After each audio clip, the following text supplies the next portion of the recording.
Lonely boxing inside the ring, Manny, Sean, and Hopper always breaking it down like it is, like it should be. Yesterday, Vasily Lomachenko against Luke Campbell. I mean, what a fight, right?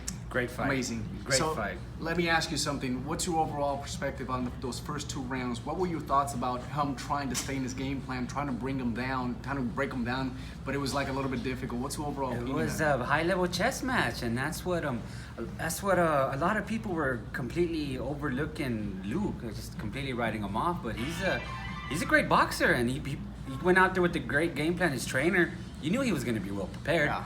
You know he was going to come in with a great game plan, and it was a high-level chess match from early on. But Loma's just Loma. I mean, he's a special guy, generational talent.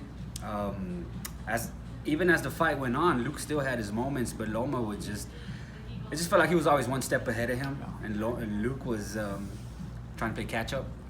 And in the 11th round, I think he pretty much sealed the deal. You knew with the knockdown, body shot, vicious body shot.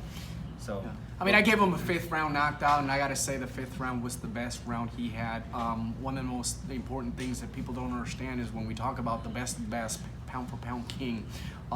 People think about that it's only dominating fights, but you can dominate fights different ways, and this is how Lomachenko excels. He's smart, he's patient, he's got a game plan. No one can take him away the game plan. He'll tweak some things, and eventually he got him where he wanted. In that 5th round, I mean, I thought it was done. I was celebrating. I put him in 5th round, but overall, I think he remained calm, patient with his corner until he finally was able to, two body shots in a row, coming in with the left hook on top, left hook to the body again. I mean, brought him down in the 11th round. So you're right. I mean, he just dominated, last rounds and just kind of sealed it for us at that moment. And you're right though, because boxing, it's mental as well as it is physical.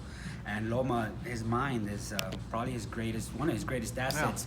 And he's a master of feints. He's gonna feint you from all different angles to see where your escape route is.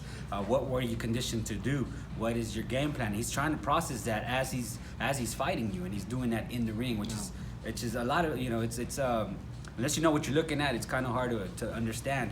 But once he figures you out, he uses his speed, he uses his combinations. The punches come from all angles. I didn't think Luke was, a few times I felt Luke was probably surprised, like, oh my goodness, he punched me from where? That's what Loma does. He processes, he figures you out, processes you, and then starts throwing those combinations and being aggressive with you, and it's a wrap. Do you think Lomachenko had a little more respect, especially in those first 3 rounds? Yes. I mean, when you look at it, it's like it was kind of even round, but I think Luke kind of dominated the first 2 rounds. But was there a lot of respect in that kind of Lomachenko kind of pulled back, said, "Let me just stick to my game plan"? I think Luke earned his respect with some of the body shots that he landed in the first rounds, and Loma said, "Okay, I can't go in reckless against this guy."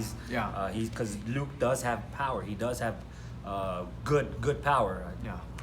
Not great power, but it's really good. It got Loma's attention. It got him enough to say, "Okay, I gotta stay on my game plan, not rushing recklessly." But what's next? I'm a fan of Lamo, and one of the things that I gotta say is I'm excited that we're gonna be able to see again. Where would he move up to 140? Will he wait for the winner of Teofimo Lopez and Richard Comey? Would he go down to 130s as we're talking about? We got a great champion down there, WBC, Miguel El Alacran Berchelt. The guy doesn't stop. That's the war. We saw Vargas too there, and that was. He takes a lot of punches. So who knows what's going to happen? But like I said, we're going to have an opportunity to see him shine.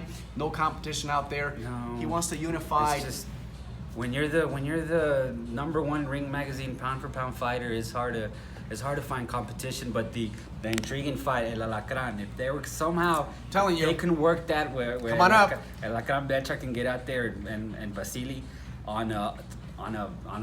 in May or September, something Mexican. Exactly. It'll be huge. He's difficult for him to move up, and we always thought that he was going to go up at 140. Get Ramirez, get the winner, Reyes, and Taylor. Who knows? Taylor. But the reality is that last night it was very interesting how Bob Arum says we can go down.